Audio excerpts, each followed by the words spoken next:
आवाज सर्वसामान्यांचा।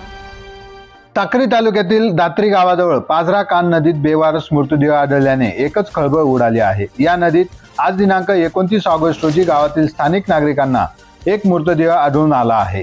त्या नागरिकांनी आजूबाजूच्या नागरिकांना संपर्क करून सर्वांनी मिळून मृतदेह बाहेर काढून पोलिसांना सूचित केले आहे।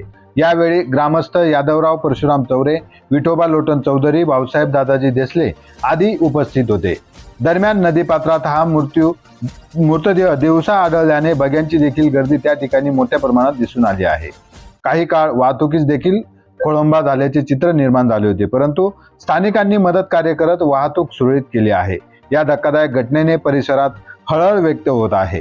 महाराष्ट्र क्रांती न्यूज साठी प्रतिनिधी शगन कोळेकर, साक्री।